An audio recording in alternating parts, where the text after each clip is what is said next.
ነው ቶሎ ወደ መፍረድ የሚወስደው? ወደ መንቀፍ። ስንፈርድ ጸጋ እግዚአብሔር ይነሳናል፣ ረድኤተ እግዚአብሔር ይነሳናል። ሰው ወደ እውነተኛ የእግዚአብሔር ፍቅር ሲደርስ እንደዚህ ነው የሚሆነው። ፈራጅ ሳይሆን ለሰው የሚያዝን ነው የሚሆነው። የተወደዳቸው የእግዚአብሔር ቤተሰቦች እንድንጾም እንጂ በሌሎች ላይ እንድንፈርድ ስልጣን አልተሰጠን። በሌሎች ላይ የጨከነው ጭካኔ እኛው ላይ ሰተት ብሎ ይመጣብናል። እግዚአብሔር የሚያየው ልብን ነው። ምን ያክል አደረግን አይደለም። ምን ያክል ጾምን፣ ምን ያክል ሰገድን፣ ምን ያክል አደረግን፣ ይሄ ሁለተኛ ነው። መጀመሪያ እግዚአብሔር የሚያየው ልባችንን። የጊዜ ጉዳይ ነው። እግዚአብሔር ዝም አይልም። እግዚአብሔር በወዳጁ በዳዊት ላይ እንኳን እግዚአብሔር ፍርዱን አላዛባም እንዴ? ፍርድ አይዛባም። እግዚአብሔር ውጫዊ ነገርን እየለካ በዛ የሚመሰረት አይደለም። ለዚህ ነው እግዚአብሔር ወነጸረ እግዚአብሔር ላዕለ አቤል ወላዕለ መስዋዕቱ የሚለው። የምንፈርደው ፍቅር ስለማይኖረው ነው። የሚፈርድ ሰው ፍቅር የለውም። ቶሎ ብሎ ለመንቀፍ የሚቸኩል ሰው ውስጡ ፍቅር ስለሌለ ነው። ጥላቻው ነው የሚገለጸው። ሰው ቀናነት ከጎደለው ትልቁን ጉዳይ ትቶ ወደ ተናቀኑ ነገር ነው የሚሄደው። ሰው ውስጡ ሲታመም ጥሩ ነገር ማየት አይችልም። የፈለገ መልካም ነገር ቢመጣ ጠቁሮ ነው የሚታየው፣ ተበላሽቶ ነው የሚታየው። የሆነ ነገር ይታየዋል። እና ውስጣችን ላይ መስራት ነው ያለብን ወዳጆች። እንዲያው ዝም ብሎ በውጫዊ በነጠላ መሸፈን ምናምን ብቻ የውስጥ ጉዳይ አይስተካከልም። ትዕቢት የለብኝም ከማለት በላይ ትዕቢተኛነት የለም እንዴ። እኔ ችግር የለብኝም ከማለት በላይ ችግር ያለው የመሆን ምልክት የለም። እኔ እንደው አሁን በጣም ደስ አለልህ እያሉኝ ካሉት ቃላት አንዱ ችግር የለም የሚባል ቋንቋ ነው። ግን በሆነ ባልሆነው ችግር የለም ባናበዛ ጥሩ ይመስለኛል። ችግር ሞልቶ በምድራችን የምድራችንን ችግር እንጂ ምን ወረራት? በውስጥ በውጭ ችግር እንጂ በዓለማችን ምን ሞላ? እና ለነገሮች ተገቢውን መልስ ብንመልስ። በተመሳሳይ ጥፋት ያሉ ሰዎችን እየጠቀሱ ለመከላከል መሞከር በጣም በጣም አደገኛ በእውነቱ በራስ ላይ መቀለድ ነው። በእንዲህ አይነት ጠባይ የተጠመዱ ብዙ ሰዎች አሉ። በእውነቱ ንስሐ ግቡ ሲባሉ፣ ካልሆነ ምግባር ተመለሱ ሲባሉ እንዲያውም ከዛ አልፎ ሌሎችን የሚጠቅሱ በአንድ 2 3 4 5 ይሁን 10 100ውን 1000ውን አንድ ቅርጫቱ አስገብተው መውቀጥ በጣም ከባድ ወንጀል ነው በእውነቱ። ስለዚህ ሁሉ አንድ አይነት ሊሆን አይችልም። ይሁዳን እያነሳ ግን ሌሎቹን ሐዋርያት በገንዘብ ፍቅር በሌብነት ብትወቅስ የሐዋርያት አምላክ ይፈርድብሃል። በማያውቁት ፍርድ ውስጥ ገብተው በእውነቱ ስንት ከቤት ኪራይ ከኑሮ ውድነት ከመሳሰለው ጋር እየታገሉ የሚያገለግሉ ካህናትን በአንድ ሙቀጫ ውስጥ አስገብተው በአንድ ቅርጫት ውስጥ አስገብተው የሚፈርጁ አሉ። እንደ ሰው ዛሬ ኃጢአት ሰርቶ ነገ ብታገኘው ይላል። ምናልባት ሌሊት ተጸጽቶ ንስሐ ገብቶ ከፈጣሪው ጋር ታርቆ ሊሆን ስለሚችል ያን የሰራውን ኃጢአት አስበ እንደ ኃጢአተኛ አድርገህ አትመልከተው ይላል። በስመ አብ ወወልድ ወመንፈስ ቅዱስ አሐዱ አምላክ አሜን። አባቶቼ ካህናት፣ ወንድሞቼ ዲያቆናት፣ አባቶች፣ እናቶች፣ ወንድሞች፣ እህቶች፣ ሕፃናትም ሁላችሁም በእግዚአብሔር ስም እንዴት ዋላችሁ? እንዴት ሰነበታችሁ? አሜን። እግዚአብሔር አምላካችን ለዚህ ዕለት ለዚህ ሰዓት ያደረሰን ዛሬም ዘወትርም ለዘላለሙ የተመሰገነ ይሁን። አሜን። ዛሬ የምንማርበት የትምህርታችን ርዕስ ኢትኮንኑ ከመ ኢትትኮነኑ የሚል ነው። በማቴዎስ ወንጌል በምዕራፍ 7 ቁጥር 1 ላይ ጌታችን የተናገረው ቃል ነው። እንዳይፈረድባችሁ አትፍረዱ የሚል ነው። እንግዲህ የማቴዎስ ወንጌል ምዕራፍ 5 መሰረታዊ የሆነው አስተምሮ ወይም ዶክትሪን ትምህርት ሃይማኖት ትምህርት ሃይማኖት የሚለው የተጻፈበት ነው። ጌታችን መሰረቱን የመሰረተበት ነው ማቴዎስ ወንጌል ምዕራፍ 5። ምዕራፍ 6 ደግሞ ተግባራዊ አፈጻጸሙ ስለ ጾም፣ ስለ ጸሎት፣ ስለ ምጽዋት መዝገብን የት ማስቀመጥ እንደሚገባ እንዲህና እንዲህ ስላሉ ስለ ጭንቀት ስለመሳሰለው የተናገረበት ነው። ከዛ ቀጥሎ ምዕራፍ 7 ላይ ደግሞ እነዚህን ነገሮች ስንተገብር ስለሚያስፈልጉ ጥንቃቄዎች ነው። ማቴዎስ 7 ጥንቃቄ ነው። ስለ አለመፍረድ፣ ስለ ሐሰተኞች ነቢያት፣ ስለ ሐሰተኞች መምህራን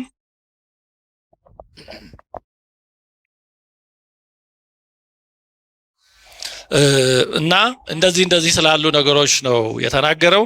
ስለዚህ ዛሬ ጌታችን እንዳይፈረድባችሁ አትፍረዱ ያለውን ማዕከል አድርገን ጠቅለል አድርገን ለመማማር እንሞክራለን። እንዳይፈረድባችሁ አትፍረዱ ያለው መጀመሪያ ምንን የተመለከተ እንደሆነ መረዳት ያስፈልጋል። ይህንን አላግባብ በመጥቀስ መፍረድ የሚገባቸው ሰዎች ከመፍረድ ችላ ቢሉ ይጠየቃሉ፣ ይቀጣሉ። ስለዚህ እንዳይፈረድባቸው አትፍረዱ ያለው መቼ ነው የሚለው መለየት አስፈላጊ ነው። ይሄን አለ ቦታው የሚፈርዱ ስላሉ ልንፈርድ የሚገባበት ቦታና ሁኔታ አለ። ለምሳሌ ሙሴ ፈርዷል፣ ኢያሱ ፈርዷል። ፈርዶ በድንጋይ ያስወገረው ሰው አለ አካንን። ሙሴም እንደዚሁ የፈረደባቸው ሰዎች አሉ። ቅዱስ ጴጥሮስ በሐዋርያት ሥራ ምዕራፍ 5 ላይ እንደተጻፈው አናንያና ሰጲራ የተባሉትን ፈርዶባቸዋል። ቅዱስ ጳውሎስ የሐዋርያት ሥራ ምዕራፍ 13 ላይ እንደተጻፈው በርያሱስ የተባለውን ጠንቋይ ፈርዶበታል። ስለዚህ መፍረድ ይገባል። በአንደኛ ቆሮንቶስ ምዕራፍ 5 ቅዱስ ጳውሎስ ምዕራፍ 5 ቁጥር 3-5 ላይ እንደዚህ በሰራው ላይ በጌታችን በኢየሱስ ክርስቶስ ስም አሁን ፈርጀበታለሁ። ስለዚህ መፍረድ የሚገባቸው ሰዎች አሉ። በቤተ ክርስቲያን ኃላፊነት የተቀመጡ፣ በሀገርም በኃላፊነት የተቀመጡ፣ በዳኝነት የተሰየሙ ሰዎች መፍረድ ግዴታቸው ነው። አለመፍረድ አይችሉም። ፍርዳቸው እውነተኛ እንዲሆን በሕግ የተመሰረተ እንዲሆን መጠንቀቅ ነው እንጂ ያለባቸው አልፈርድም ቢሉ ኃጢአት ነው የሚሆንባቸው። እንደዛ አለማድረግ ያስጠይቃል። መፍረድ ሲገባ ለምሳሌ ኤሊ የተባለው የብሉይ ኪዳን ሊቀ ካህናት ልጆቹ አፍኒንና ፊናስ የተባሉት ሲያጠፉ ባለመፍረዱ ተቀጥቷል። ስለዚህ ኤሊ የተፈረደበት የተጠየቀው ባለመፍረዱ ነው እንጂ በመፍረዱ አይደለም። ስለዚህ መፍረድ የሚገባበት ሁኔታ አለ። አትፍረዱ ያለው የሚመለከተው ግላዊ የእርስ በርስ ግንኙነቶቻችንን ነው። በተለይ ጌታችን በማቴዎስ ወንጌል ምዕራፍ 5 ምዕራፍ 6 እና ምዕራፍ 7 የተናገራቸው ብዙዎቹ ነገሮች የእርስ በርስ ግንኙነቶቻችንን የተመለከቱ ናቸው እንጂ ሀገራዊ እንደዚህ ያሉ ነገሮችን የተመለከቷል። የወል ጉዳዮችን ይመለከቷል። ለምሳሌ አንድ ፊትን ቢመታ ሌላውን ስጠው። እነዚህ ነገሮች እርስ በርስ ባለን ግንኙነት ላይ የተመሰረቱ ናቸው እንጂ በሀገራዊና እንደዚህ ባሉ ጉዳዮች ላይ ባለ ሁኔታ አይደለም። እነዛን የተናገራቸው አንድን ትምህርት መቼ እንደተነገረ ለምን እንደተነገረ እና እንዴት እንደሚረዱት አለማወቅ ካለማወቅ የባሰ ወይም ባላነሰ ያስጎዳል። ስለዚህ ጌታችን እንዳይፈረድባቸው አትፍረዱ ያለው በእርስ በርስ ግንኙነቶቻችን ነው እንጂ ዳኞች አይፍረዱ ማለት አይደለም። በኃላፊነት የተቀመጡ አይፍረዱ ማለት አይደለም። የክርስቲያን አባቶችም እንዳስፈላጊው በቀኖናው አይፍረዱ ማለት አይደለም። በማቴዎስ ወንጌል ምዕራፍ 18 ላይ ጌታችን በመጨረሻ ደረጃ አንድ ሰው ተመክሮ ተዘክሮ እምቢ ካለ ለቤተክርስቲያን ንገራት ይላል። ቤተክርስቲያንን ካልሰማ ቤተክርስቲያን ማለት ጉባኤ ማለት ነው። የቤተክርስቲያን ጉባኤ ያን ካልሰማ እንደ አረመኔ እንደ ቀራጭ ነው ማለት ከቤተክርስቲያን ይለይ ይወገዝ ማለት ነው። ስለዚህ ፍርድ ይገባል። እንዳይፈረድባቸው አትፍረዱ ያለው የእርስ በርስ ግንኙነቶች አንዳችን ከሌላችን ሌላችን ከአንዳችን ባለን ግላዊና የግል አይነት ግንኙነቶች የእርስ በርስ ግንኙነቶች ነው። ስለዚህ ይሄንን ታሳቢና አለቦታው የሚጠቅሰው ይችላል። መናፍቃን ቤተክርስቲያንን ሲያውኩ፣ መናፍቃን ቤተክርስቲያን ችግር ሲፈጥሩ እንዲህ ባለ ጊዜ አለመፍረድ ነው የሚያስጠይቀው እንጂ አትፍረዱ ተብሏል እኔ ምን ላድርግ ማለት ይሄ ነውር ነው። በቤተክርስቲያንም ላይ በእግዚአብሔርም ላይ መቀለድ ነው። ይህንን ታሳቢ ይህንን መሰረት አድርገን ጌታችን እንዳንፈርድ የከለከለ ለምንድን ነው? 4 ነጥቦችን ባጭሩ እናነሳለን።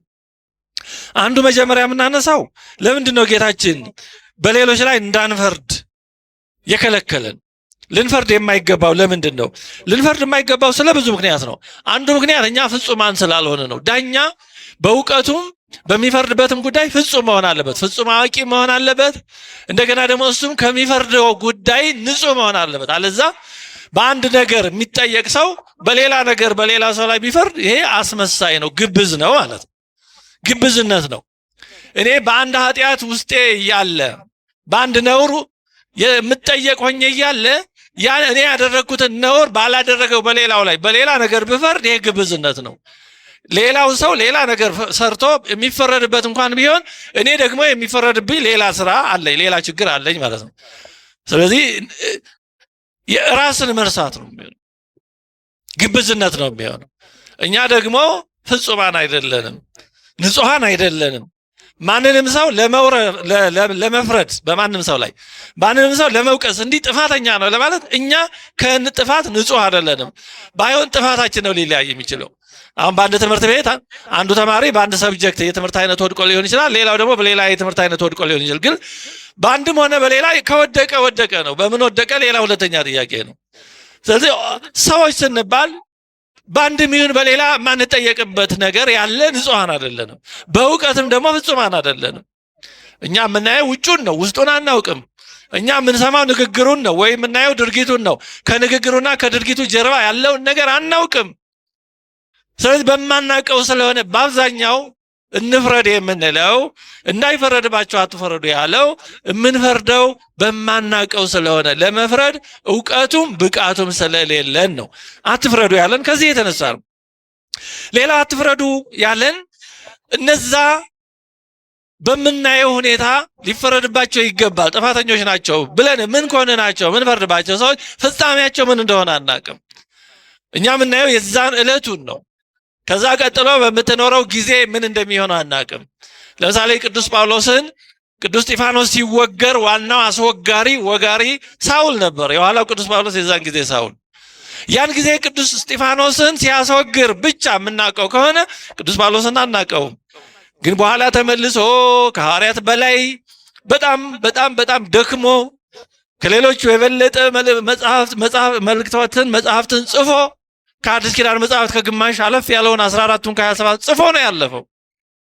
ግን ቅዱስ እስጢፋኖስን ሲያስወግር እንዳየነው ብናቆም ኖሮ ቅዱስ ጳውሎስን የት እናውቀዋለን?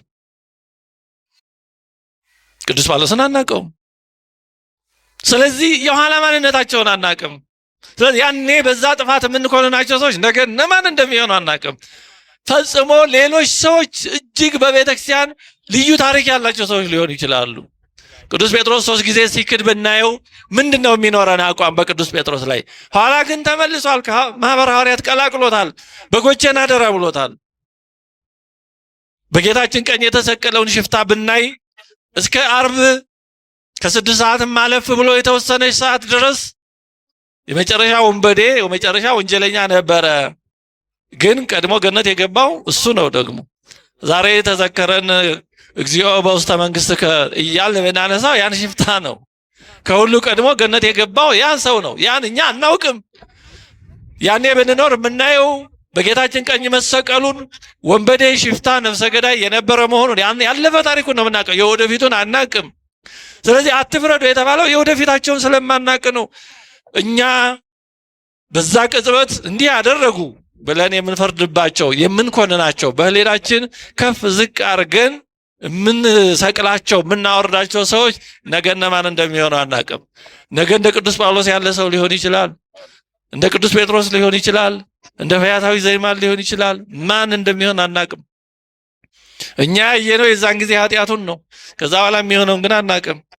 እኛ ያንን ኃጢአት ይዘን ሁልጊዜ እንደዚህ ነበር ስንል ሰውየው አልፎ ሌላ ቦታ ደርሷል። ወይ ገነት ገብቷል፣ ወይ ሐዋርያ ሆኗል፣ ወይ ሰማዕት ሆኗል፣ አናውቅም። ስለዚህ የነገ ማንነታቸውን ስለማናውቅ ነው አትፍረዱ የተባለው። አንድ አባት ምን ይላል? አንድ ሰው ዛሬ ኃጢአት ሰርቶ ነገ ብታገኘው ይላል ምናልባት ሌሊት ተጸጽቶ ንስሐ ገብቶ ከፈጣሪው ጋር ታርቆ ሊሆን ስለሚችል ያን የሰራውን ኃጢአት አስበ እንደ ኃጢአተኛ አድርገህ አትመልከተው ይላል። ተነሳሂ እንደሆነ ከፈጣሪው ጋር ታርቆ ሊሆን እንደሚችል አድርገህ ተቀበለው ይላል እንጂ የሆነ ጊዜ ጥፋት እንደ ባንዲራ ያውለበለብክ እንዲህ ነው እያልክ በሊና አትንቀፈው ይላል። ማን ያውቃል? ያ ሰው ተመልሶ ሊሆን ይችላል። እንዳም የበለጠ ተጸጽቶ የበለጠ በቅቶ ተጠቅሞ ሊሆን ይችላል። ቅዱስ ዮሐንስ ሐጺር እንዲህ ይል ነበረ። የሆነ ሰው ሲበድል ሲያየው ወይኔ ይሄ ሰው ዛሬ በድሎ ንስሐ ገብቶ የመሞት እድል አለው፣ እኔ ግን ምናልባት ወደፊት የሆነ ቀን በድዬ ንስሐም ሳልገባ ልሞት እችል ይሆናል ብሎ ራሱን ይገስጽ ነበረ። ስለዚህ አትፍረዱ ያለ በሌሎች ላይ ልንፈርድ የማይገባባቸው ብዙ ምክንያቶች አሉ። እንዲህ ያሉ ናቸው። ሌላው እግዚአብሔር እርስ በርሳችን እንድንዋደድ ስለሚፈልግ ነው። የሚፋቀር ሰው አይጨካከንም። የማይጨካከን ሰው ደግሞ አይፈራረድም። በሌሎች ላይ ወደ መፍረድ የሚወስደን ጭካኔ ነው፣ ፍቅር ማጣት ነው። ሰው በሚወደው ላይ አይጨክንም፣ አይፈርድምም፣ ያዝናል እንጂ። እናት በልጇ ላይ ትፈርዳለች? እናት በልጇ ላይ በምታየው ጉድለት ያው ልትቀጣው ትችላለች። እናት ስለ ያን ለማስተካከል ነው፣ ከፍቅር ነው። እኛም ሰውን ከወደድነው ጥፋቱ አያስደስተንም። በሱ ላይ ለመኮነን አንጀታችን አይጨክንም። ወደ ሐዘኔታ ነው ምን ሄደው ወደ ርኅራኄ እንዴት ብሎ ይታረም፣ እንዴት ብሎ ከዚህ ዘቱ በተስተካከለ በተቃና ብለን የመዳኑ የመቃናቱ ነገር ይታየናል እንጂ ለመፍረድ አንቸኩልም። የምንፈርደው ፍቅር ስለማይኖረው ነው። የሚፈርድ ሰው ፍቅር የለውም። ቶሎ ብሎ ለመንቀፍ የሚቸኩል ሰው ውስጡ ፍቅር ስለሌለ ነው። ጥላቻው ነው የሚገለጠው። በዛ በፍርድ የሚገለጠው ጥላቻ ነው። በውስጥ ያለ የፍቅር ማጣት ነው የሚገለጠው። አጋጣሚ የሚጠብቅ ነበር ማለት ነው ያ ጥላቻው ለመውጣት። ስለዚህ አትፍረዱ በሌላው ላይ ያለው እንድንዋደድ ስለሚፈልግ ነው። እግዚአብሔር የሚፈልገው እንድንፋቀር እንድንተሳሰብ ነው። በዮሐንስ ወንጌል ምዕራፍ 8 ላይ የተጻፈችው ሴት ጌታችን ያልፈረደባት እኮ ጥፋቷ ጥፋት ስላልሆነ አይደለም፣ ኃጢአቷ ኃጢአት ስላልሆነ አይደለም፣ ግን ከፍቅር የተነሳ ጨክኖ አልፈረደባትም። ደግመሽ አትበድይ ነው ያላት። ሰውን ከወደድነው የፈለገ ጥፋት ቢሆን ልንፈርድበት እንቸገራለን። ወደ ርኅራኄ ነው ምን ሄደው። ስለዚህ አትፍረዱ ያለው እግዚአብሔር አንዳችን ለሌላችን እንድንተዛዘን ስለሚፈልግ ነው።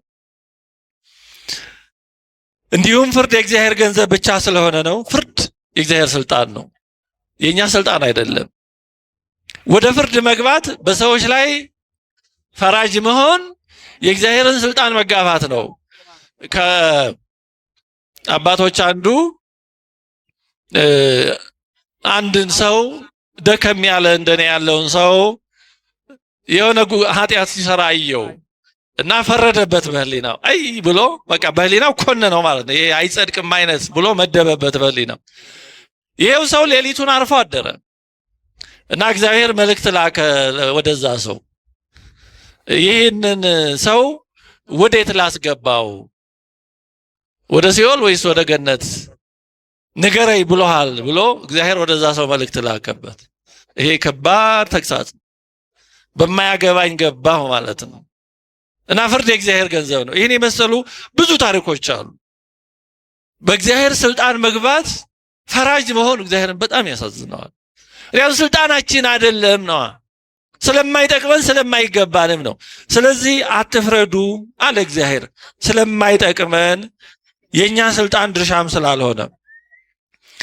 ሁለተኛው በሌሎች ላይ እንድንፈርድ የሚያደርጉን ምክንያቶች ምንድናቸው ነው? ህሊናችንን ቶሎ ብሎ ወደ ፈራጅነት የሚያንደረድረው ምንድን ነው? እውነት ፈራጅነት ከባድ ፈተና ነው። በምናየው በምንሰማው ኮሽ ባለ ቁጥር ወደ መንቀፍ ይወስደናል። እና መንቀፍ ደግሞ ሳናቀው ጽድቅ ይመስለናል ለብዙዎቻችን። መተቸት፣ መንቀፍ፣ ሌሎችን ለቤተክርስቲያን የማያስቡ የማይቆረቆሩ ግዴለሾች፣ ለቤተክርስቲያን ስርዓት የማይቆረቆሩ እንዲህ አድርጎ ማሰብ የቀናይነት መገለጫ ሁሉ ይመስለናል ሳናቀው። አዎ በአግባቡ መቆርቆር ተገቢ ነው፣ ቀናይነት ተገቢ ነው። ግን ደግሞ ህግ እንጠብቃለን ስንል ህግ አፍራሾች እንዳንሆን ፈሪሳውያንን ጌታችን የወቀሳቸው ብዙ ጊዜ በዚህ ነው። ፈሪሳውያን ለህጉ በመቆርቆር ሰበብ እግዚአብሔርን ክርስቶስን ይቃወማሉ፣ መልካም ነገርን ይቃወማሉ። በእውነቱ አሁን የሳምንቱ መጻጉዕ ነው።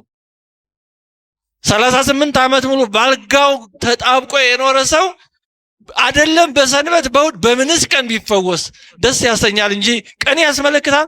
ሰው ቀናነት ከጎደለው ትልቁን ጉዳይ ትቶ ወደ ተናቀኑ ነገር ነው የሚሄደው።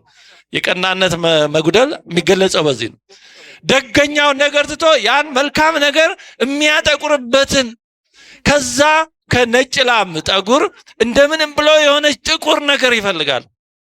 አይ እዚህ እኮ ጥቁር አለ ለማለት፣ ያቺ ላም ነጭ ናት ይባል፣ አይ እዚች ላይ እኮ ጥቁር ጠጉር አለች ለማለት። እንዲህ ያለ ክፉን ብቻ የሚያይ ይሄ የውስጥ ችግር ነው። በነገራችን ሰው ውስጡ ሲታመም ጥሩ ነገር ማየት አይችልም። የፈለገ መልካም ነገር ቢመጣ ጠቁሮ ነው የሚታየው፣ ተበላሽቶ ነው የሚታየው። የሆነ ነገር ይታየዋል። መቼም ሰው ውስጡ ከተበላሸ የሆነ ነገር አበላሽተው ማያ መንገድ አያጣም። ለዚህ ነው ቅዱስ ጳውሎስ ሁሉ ንጹህ ለንጹሃን ያለው። ለንጹሃን ሁሉ ንጹህ ነው ያለው። ለርኩሶች ደግሞ መልካም ነገር የለም ይላል። ለምን? ውስጣቸው ርኩስ ስለሆነ፣ አስተሳሰባቸው የተበላሸ ስለሆነ ምንም ነገር ቢሆን ያው አበላሽተው ነው የሚያዩት። ችግሩ የሚታየው ነገር ሳይሆን ማያው ነው። ለዚህ ነው ጌታችን በማቴዎስ ወንጌል ምዕራፍ 6 ላይ ዓይንህ ጤናማ ብትሆን መላ ሰውነትህ ጤናማ ይሆናል አለ። ምን ማለት ነው?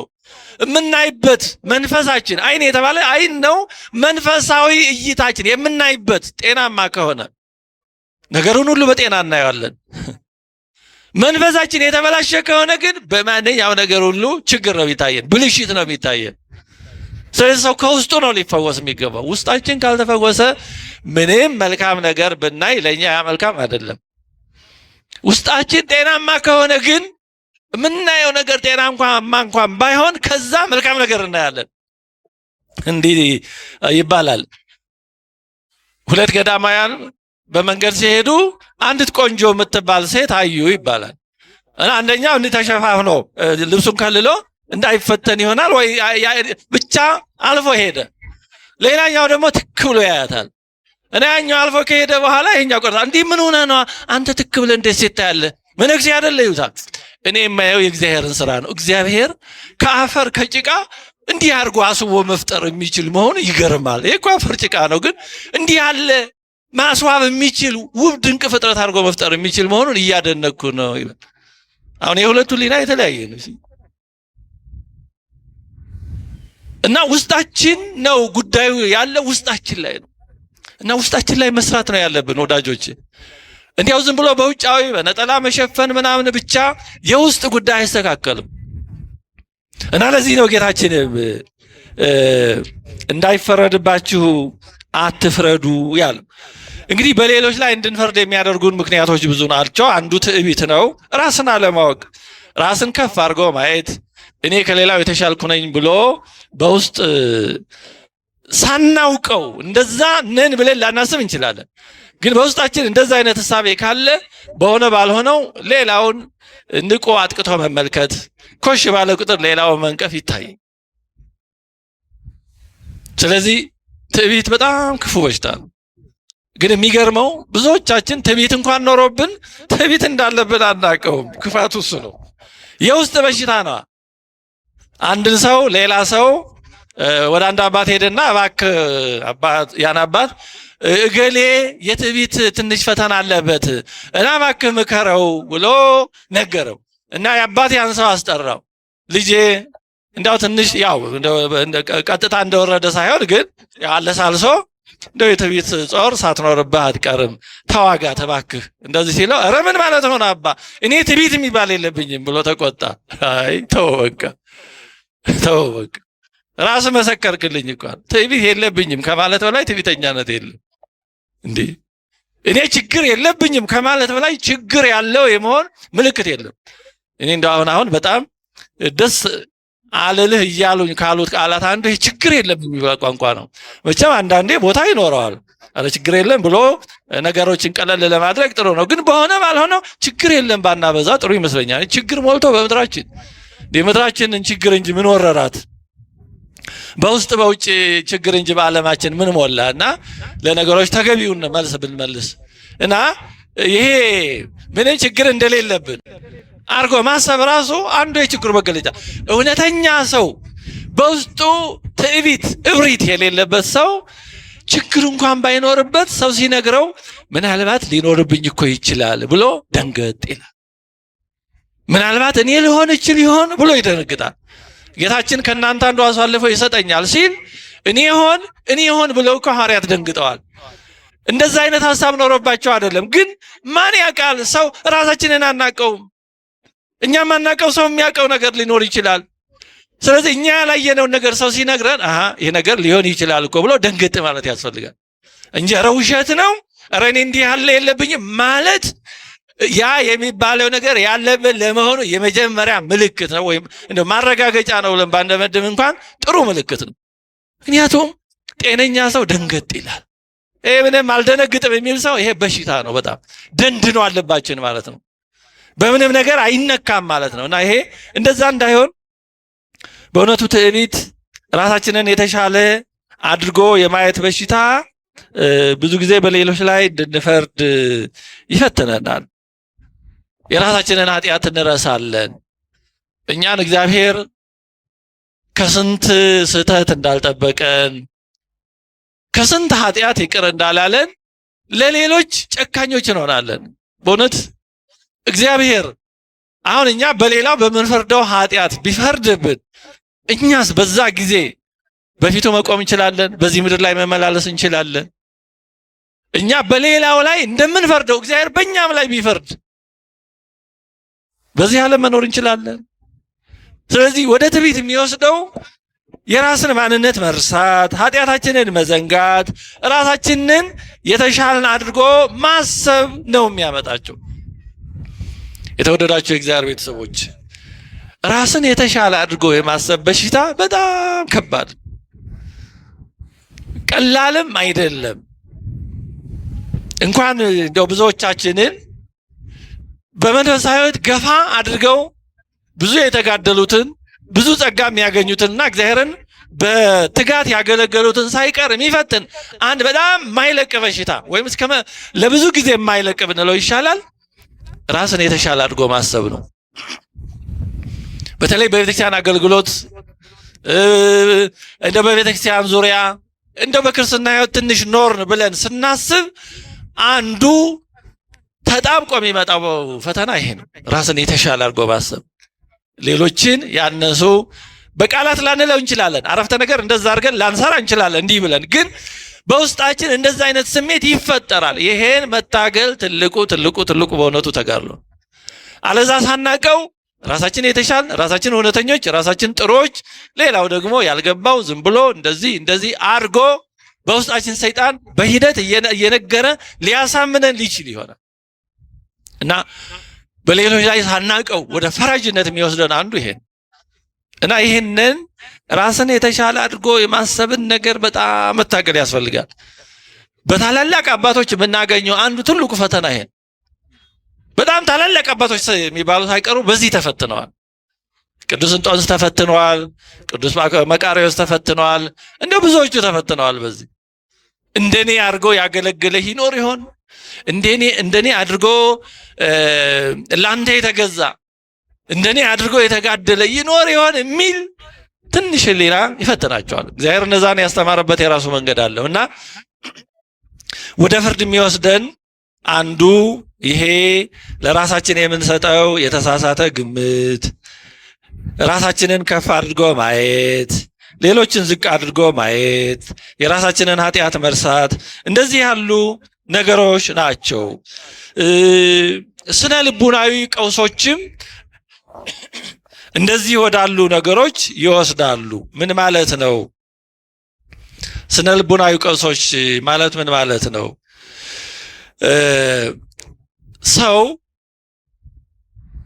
በውስጡ ያለውን የጥፋተኝነት ስሜት ለመሸፈን ብዙ ጊዜ ሌሎችን እንደሱ ያሉ ወይም የመሰሉ ሰዎችን ወደ መፈለግ ይሄዳል እና ጥፋትህን ተው ሲባል አይ ጥፋተኛ ነኝ አዎ ከማለት ይልቅ እኔ ብቻ አይደለሁም ወደ ማለት እንዴ ነገሌስ ብሎ በነገሌ ጥፋት አጥፍተው የሚሆን አላጠፉ ሌላ ጉዳይ ሆኖ እኔ ብቻ አይደለሁም ችግሩ እኔ ብቻ አይደለም በሚል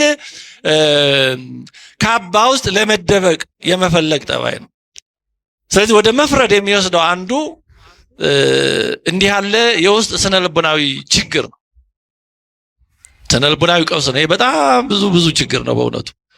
አንዳንድ ሰዎች እንዲህ ካለ ነገር ተው፣ ከአልኮልም ሊሆን ይችላል ከመጥፎ ይህን ከመሳሰለው እንዲያው በስም ባንጠቅሳቸው ነገሮች ተው ሲባሉ አይ እኔ ብቻ እኮ አይደለሁም እነገሌስ እንደ ቤተክርስቲያን የሚሄዱትስ ከዚህ መች ነፃ ናቸው የሚሉ ሰዎች አሉ። እንዴ እነዛ ከዚህ ነፃ አይደሉም ማለት ለአንተ ይሄ ተፈቅዷል ማለት ማለት ነው ያደረገው ማን አደረገው? ህግ እኮ የሚሰራው ለነዛ ለኛ አይደለም ለሁላችን ነው። ያን የማያደርጉ ሰዎች ቢኖሩ ችግሩ የነዛ ነው፣ ጉዳቱም ለነዛ ነው እንጂ እነገሌ ገደል እየገቡ ነውና እኔም ገደል ከመግባት ወደ ኋላ አልልም ይባላል። እነገሌ መርዝ ጠጥተዋል ወይ ያልሆነ ነገር አድርገው በራሳቸው ላይ ጉዳት አድርሰዋል፣ ስለዚህ እኔም በራሴ ላይ ጉዳት አደርሳለሁ የሚል ሰው አለ። ይሄ በጣም ከባድ የሆነ የስነ ልቦና ቀውስ ባይሆን አዎ ይሄ ነገር ስህተት ነው ማስተካከል ነበረብኝ ግን አልቻልኩም እግዚአብሔር ይርዳኝ እናንተም ጸሎታችሁ አይርሳኝ ማለት ይገባል እንጂ ለጥፋት ሌሎች በተመሳሳይ ጥፋት ያሉ ሰዎችን እየጠቀሱ ለመከላከል መሞከር በጣም አደገኛ በእውነቱ በራስ ላይ መቀለድ ነው። በእንዲህ አይነት ጠባይ የተጠመዱ ብዙ ሰዎች አሉ። በእውነቱ ንስሐ ግቡ ሲባሉ ካልሆነ ምግባር ተመለሱ ሲባሉ እንዲያውም ከዛ አልፎ ሌሎችን የሚጠቅሱ በሚያውቁትም በማያውቁትም ከፍ ብለው ካህናቱንም ከዛም ባለፈ የሚጠቅሱ እንዴ ካህናቱ እንደዚህ የሚሉ ሲጀመር ካህናቱ ስንት ናቸው? ስንት ካህን አይተህ ነው እንዲህ የምትል? ሌሊት በሰዓታት ቆመው የሚያድሩትን ካህናት አይተሃል? ጠዋት በስብሐተ ነግህ ቆመው ጾመ ድጓውን ቆመው የሚያረፍዱትን ከዛ ደግሞ በቅዳሴው የሚያገለግሉትን አይተሃል? እና በአንድ 2 3 4 5 ይሁን 10 100ውን 1000ውን አንድ ቅርጫት ውስጥ አስገብተው መውቀጥ በጣም ከባድ ወንጀል ነው። በእውነቱ ከባድ ወንጀል። ያም ውስጡን በማናቀው ሊሆን ይችላል፣ በመሰለል ሊሆን ይችላል። ሁሉም አንድ አይነት ሊሆን አይችልም፣ ሆኖም አያውቅም። ሁሉም ካህናት አንድ አይነት ሆነው አያውቁም፣ ሊሆኑም አይችሉም። ሁሉም ሐዋርያትም አንድ አይነት አልነበሩም። ሁሉም ሐዋርያት ጠባያቸውም አንድ አልነበረም። የጴጥሮስ ጠባይ ለየት ይላል፣ የዮሐንስ ጠባይ ለየት ይላል ያለ ነው። ከሐዋርያት መካከልም ይሁዳ ነበረ። ስለዚህ ሁሉ አንድ አይነት ሊሆን አይችልም። ይሁዳን እያነሳ ግን ሌሎቹን ሐዋርያት በገንዘብ ፍቅር በሌብነት ብትወቅስ የሐዋርያት አምላክ ይፈርድብሃል። ስለዚህ በምናቀው ምናልባትም በአብዛኛው ባልተረዳ ነው ወይ በመሰለን ሌሎችን አንድ ላይ አድርጎ መፍረድ፣ በሌሎች ላይ በእውነቱ መሳለቅ ዕዳ በደሉ ከባድ ነው። ፍርዱ ከባድ ነው። እንዲህ ካለ ወቀሳ፣ እንዲህ ካለ ፍርጃ እግዚአብሔር ይሰውረን። በእውነቱ ራሳቸውን የራሳቸው ኃጢአት አንሷቸው በማያውቁት ፍርድ ውስጥ ገብተው በእውነቱ ስንት ከቤት ኪራይ ከኑሮ ውድነት ከመሳሰለው ጋር እየታገሉ የሚያገለግሉ ካህናትን በአንድ ሙቀጫ ውስጥ አስገብተው በአንድ ቅርጫት ውስጥ አስገብተው የሚፈርጁ አሉ። ይሄ ምን ይባላል? የራሱ የእናት አባቱ እርግመት ያነሰው ሰው የአማት እርግማን ይጨምራል ይባላል። ተጨማሪ ማለት ነው። የራሳችን ኃጢአት አንሶን እንደገና ደግሞ ሌሎችን እየወቀስን ኃጢአትና ዕዳ እንዳንጨምር በጣም ጥንቃቄ ያስፈልጋል። ስለዚህ በሌሎች ላይ እንድንፈርድ የሚያደርጉን እንዲህ ያሉ ተገቢ ያልሆኑ ነገሮች ናቸው። በእውነቱ በሌሎች ላይ እንድንፈርድ የሚያደርጉን ነገሮች በደንብ በራሳችን ያሉትን ነቅሰን ማውጣት ያስፈልገናል። ምንድነው ቶሎ ወደ መፍረድ የሚወስደው? ወደ መንቀፍ። እውነቱን ለመናገር የብዙዎቻችን ሕሊና እኔ ከራሴ ሕሊና ውጭ እናንተን አላውቅም፣ ግን እንዲያው እዚህ ላይ ምናልባት እንደው ብሳሳትም ጥሩ ነው ማለት እኔ የምለው ውሸት ሆኖ እናንተ እንደዛ አይነት ችግር የሌለባችሁ ብትሆኑ ማለት ነው።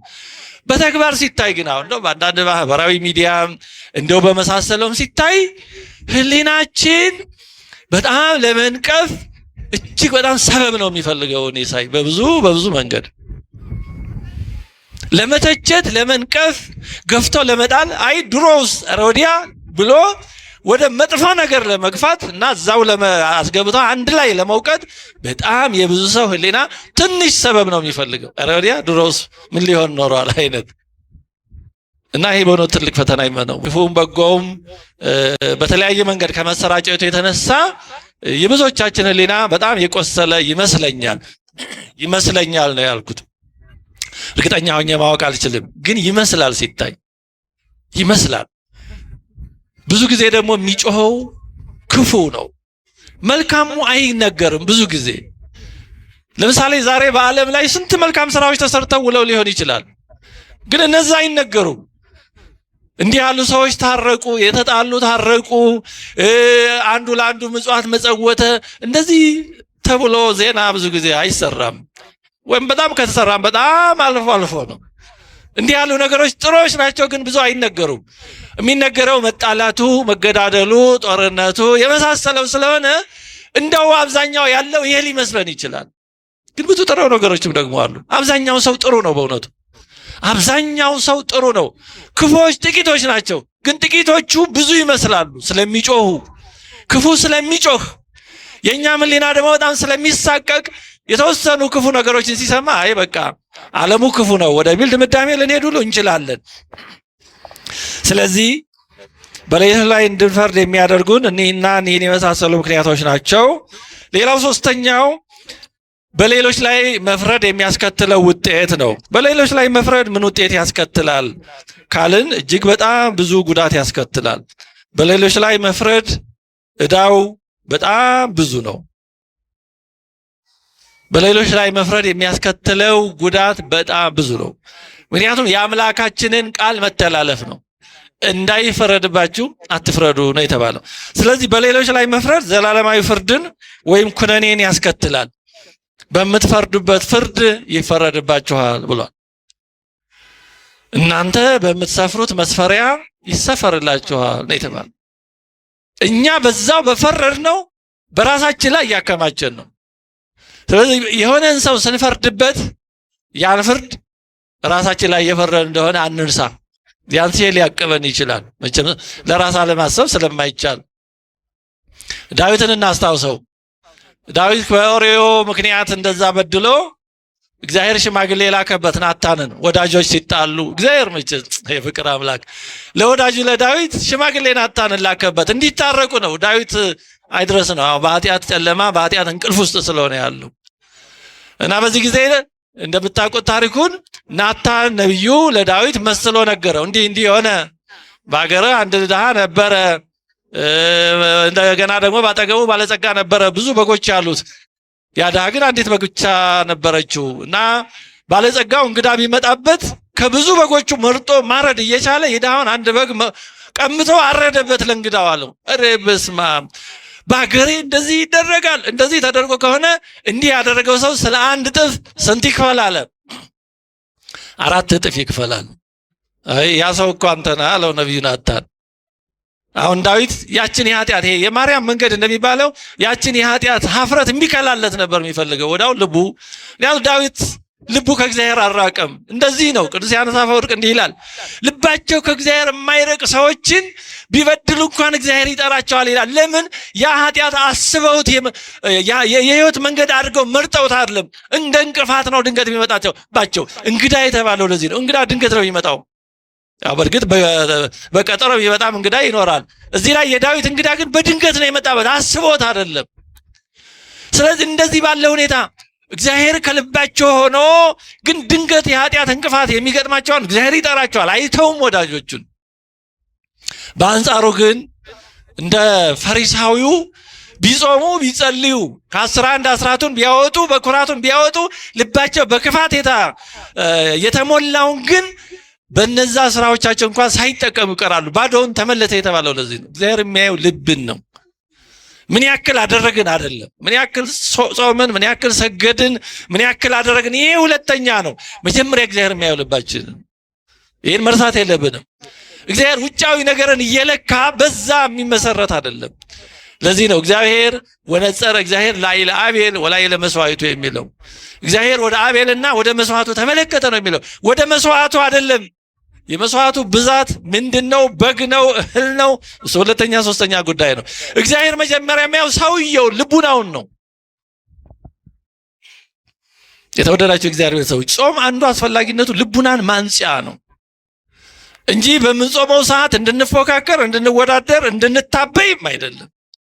በማይጾሙት ላይ እንድንፈርድም በጭራሽ አይደለም። ጾም ልቡናን የሚያነጻ ነው።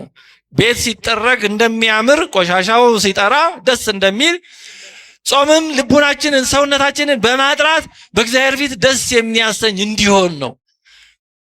መስተዋት ሲወለወል ፊቱ የሚቆምበትን ወይም ከዛ ባሻገር ያለውን እንደሚያሳይ ጥሩ አድርጎ የኛም ልቡና እግዚአብሔርን ማሳየት የሚችል እንዲሆን ነው።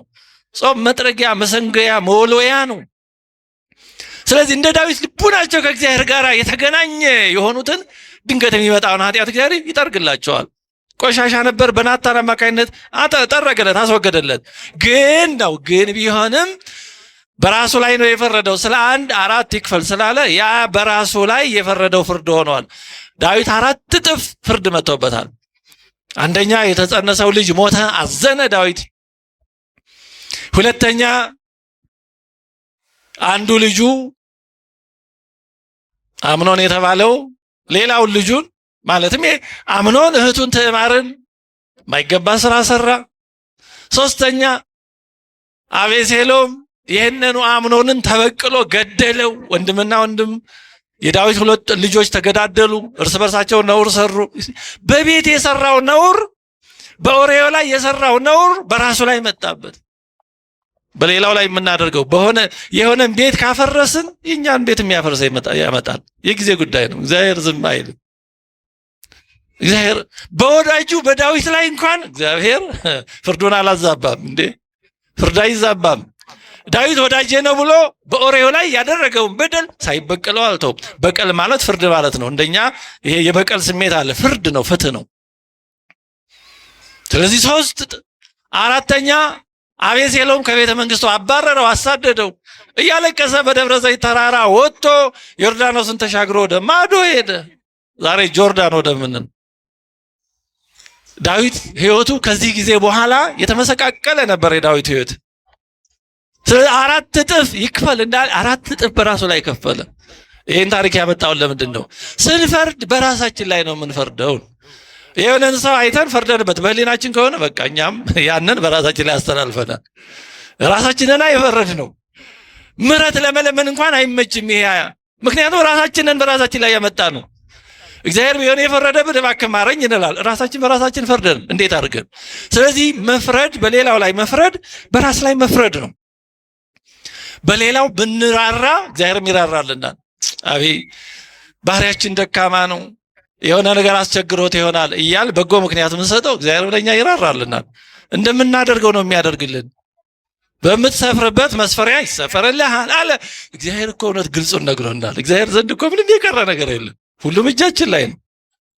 እጃችን ላይ ነው እግዚአብሔር ያስቀመጠው።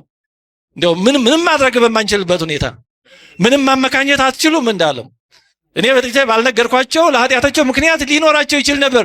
እኔ ግን አሁን እኔ መጥቼ ነግሬያቸዋለሁ ለኃጢአታቸው ምክንያት የላቸው እንዳለ ሁሉ ነገር ነግሮናል።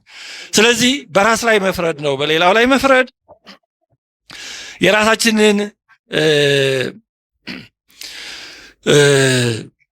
ጸጋችንን ረድኤታችንን እንድንነሳ ማድረግ ነው። ስንፈርድ ጸጋ እግዚአብሔር ይነሳናል፣ ረድኤት እግዚአብሔር ይነሳናል። የተወደዳችሁ እግዚአብሔር ቤተሰቦች የእግዚአብሔር ረድኤት የሚያድርብን ሩህሩሆች ስንሆን፣ አዛኞች ስንሆን እግዚአብሔር ያዝንልናል። እግዚአብሔር ረድኤቱ ጸጋውን ይሰጠናል። በአንጻሩ ጨካኞች ከሆንን እግዚአብሔር ይጨክንብናል፣ ጸጋውንም ሊነሳን ይችላል። ሁለት ወንድማማቾች ማለት ለኛ አባቶች አንዱ የሌላውን ጸጋ ያየው ነበር። እንግዲህ ጸጋቸው የአንዱ ለሌላው ይገለጥላቸው ነበረ። ከዕለታት አንድ ወቅት ግን አንደኛው ወጣ ብሎ የሆነ ነገር አይቶ ፈርዶ ተመልሶ ኖሮ ያን ጸጋውን ጸሎት ሲያደርጉ ሌላኛው አላየውም እና ጠየቀው ወንድሙን፣ ምን ሆነሃል ወንድሜ? የገጠመ ነገር አለ? እንደተለመደው ጸጋ እግዚአብሔርን ባንተ ላይ አላየውም፣ ምን ሆነሃል አለ። ኧረ እኔ ምንም ያደረግኩት ነገር የለም አለ። ራስህን መርምር አለው እና ሲያጣራ ምንድን ነው ያገኘው? አንድ ወንድሜ አንድ ሰው በጾም ቀን ዓርብ ወይም ረቡዕ ቀን ሲበላ አይቼው ፈርጀበታለሁ። ምን አይነት ሆዳም ነው በዚህ በጠዋቱ ይበላል ብዬ ፈርጀበታለሁ በልቤ።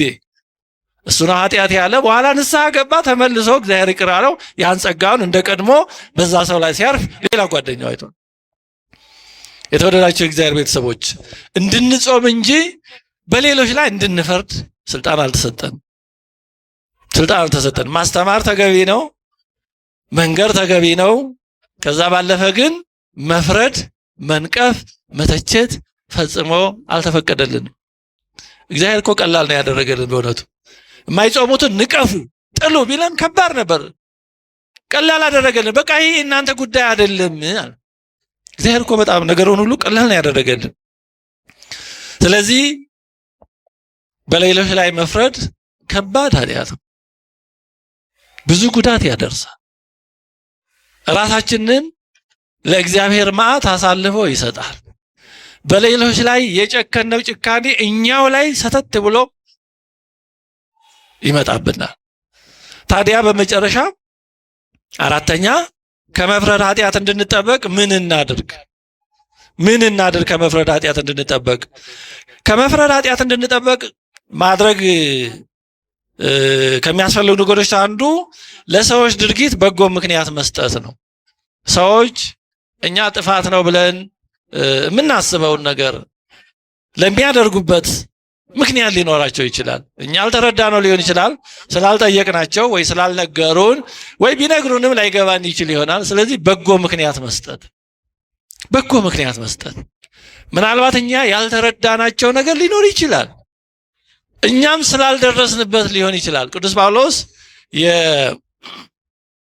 ሮሜ መልእክት ላይ በጣም በጥልቀት ካብራራቸው ነገሮች አንዱ ይሄ የመፈራረድ ጉዳይ ነው። ሮሜ ምዕራፍ 14 ሙሉውን ስለዚህ ነው የሚናገረው። በእምነት የጠነከሩት በእውቀት በመረዳት የጠነከሩት በእምነትና በእውቀት ገና ጀማሪዎች ሕፃናት በሆኑት ላይ እንዳይፈርዱ እንዳይነቅፏቸው። አሁን እንዲህ ነው የሚደረገው፣ ምን አይነት ናቸው እንዲህ አይገባቸውም ብለው በእኛ መረዳት ልክ ካልሆናችሁ ብለው እንዳይነቅፏቸው፣ እንዲቀበሏቸው፣ እንዲታገሷቸው እናት አባት ሕፃናት ልጆቻቸውን ቀስ ብለው በፍቅር እንደሚያሳድጉ ማለት ነው።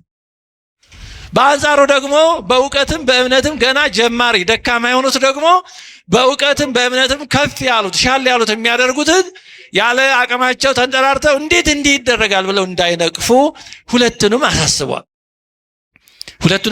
ሁለቱም ይኖራሉ እስከ ዓለም ፍጻሜ። ሁሉም ሰው ተስተካክሎ አንድ አይነት እውቀት፣ አንድ አይነት መረዳት፣ አንድ አይነት እምነት ሊኖረው አይችልም።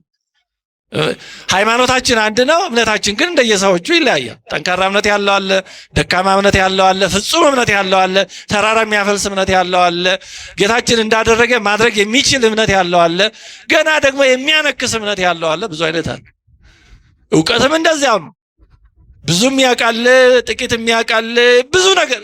ግን ምንድነው የዚህ ሁሉ መርሁ? አንዱ በሌላው ላይ አለመፍረድ። የተሻለ መረዳት ያለው ሌላው የሚያደርገውን መረዳት፣ እንዴት በሱ መረዳት ልክ ለምን እንዲህ ያደርግም ብሎ አለመንቀፍ፣ አለመፍረድ። ሌላው ደግሞ ከሱ ሻል ያለ መረዳት ያላቸው የሚያደርጉትን የሚሉትን እንደሚያውቀው እንደተረዳ አድርጎ ለምን እንዲህ ይባላል አለ ማለት። ሁሉም እኔ ያልተረዳሁት ነገር ይኖራል፣ እኔ ያላየሁት ነገር ይኖራል ብሎ መንገድ መስጠት። የማርያም መንገድ ነው የሚባለው። በፍቅር አንዱ ሌላውን መሸከም እንደሚገባ ቅዱስ ጳውሎስ በስፋት አስተምሯል። ስለዚህ ለሌሎች ድርጊት በጎ ትርጓሜ መስጠት በጣም ተገቢ ነገር ነው በእውነቱ። ከዚህ በፊት ይህን ታሪክ በተለያየ መንገድ ሳላነሳው አልቀርም ይመስለኛል። አባ ጴሜን የተባለ ታላቅ አባት አንድ ሰው ሄዶ ጠየቀው። በቅዳሴ ጊዜ ቤተክርስቲያን ውስጥ አንድ ሰው ተኝቶ ባየው ምን ላድርገው አለ። አባ ጴሜን ምን አለው? እኔ በሆን በአንተ ቦታ ተኝቶ ያየሁትን ሰው ራሱን ቀና አድርጌ ወይ ጭኔ ላይ ወይ ጉልበቴ ላይ አስተኝቼ ድካሙን እንዲያሳልፍ እንቅልፉን እንዲያሳልፍ አደርገዋለሁ ነው። የአባትነት የእናትነት ጠባይ ማለት ነው። ሰው ወደ እግዚአብሔር ሲቀርብ እንደዚህ ሩህሩህ ነው የሚሆነው። በነገራችን ላይ በዚህ ታሪክ ላይ ወደዚህ መረዳት ያልደረስን ሰዎች አስተያየት እንዳንሰጥ ክልክል ነው። ምክንያቱም ከፍ ባለ መረዳት ከፍ ባለ ጸጋ እግዚአብሔር ሆነው በዛ ደረጃ ደርሰው የተናገሩ አባቶቻችን ያሉትን ዝም ብሎ እንዲያው በደረቁ ምንም ከምኑም ሳይደርሱ መተቸት ኃጢአት ነው፣ ተገቢም አይደለም። ሰው ወደ እውነተኛ የእግዚአብሔር ፍቅር ሲደርስ እንደዚህ ነው የሚሆነው። ፈራጅ ሳይሆን ለሰው የሚያዝን ነው የሚሆነው። ምክንያቱም ያ ቤተክርስቲያን መጥቶ የተኛው ሰው አሞት ሊሆን ይችላል። ልብስ ለብሶ እንዲሁ ተራምዶ የመጣ ሁሉ ጤነኛ አይደለም። እዛ ከመጣ ሞትም ሊሆን ይችላል። ከቤቱም ሲነሳ ሞት ግን አልቀርም ቤተክርስቲያን ሄጄ የሆነ ይሁን ብሎ ሊሆን ይችላል። ወይም ሳይተኛ ውሎ አድሮ ሊሆን ይችላል። በተከታታይ ያለማቋረጥ ሰርቶ ሊሆን ይችላል። አሁን በውጭ ሀገር 2-3 ስራ የሚሰሩት ወንድሞቻችን አሉ። ለራስም ደግሞ ሀገር ቤት ያለ ቤተሰብ ለመርዳት በብዙ መከራ የሚኖሩ ወንድሞቻችን አሉ። እንደዛ ሆነው ደግሞ ቤተክርስቲያን አገልግሎቱን በየቀኑም ስለማይገኝ ብቻ አይቅርብን ብለው ደግሞ ይመጣሉ። እንዲህ ያሉት ቢያንቀላፉ በእውነቱ መምጣታቸው ይገርማል፣ ይደነቃል። ከጀርባ ያለው ነገር አናውቀውም። ስለዚህ በትንሽ ነገር ዝም ብሎ እንዴት ቤተክርስቲያን ይተኛል በሚል ጥራዝ ነጠቅ እውቀት መፍረድ የለብንም ነው። ብዙ ጊዜ ይሄ ትንሽ እውቀት በጣም አደገኛ ነው። በጣም አደገኛ ነገር ማለት ትንሽ እውቀት ነው። ትንሽ እውቀት የመጨረሻ ከባድ ነገር። ሁሉም ነገር ያው ነው የሚመስለን። ሁሉም ነገር ያቺ ብቻ ትመስላል።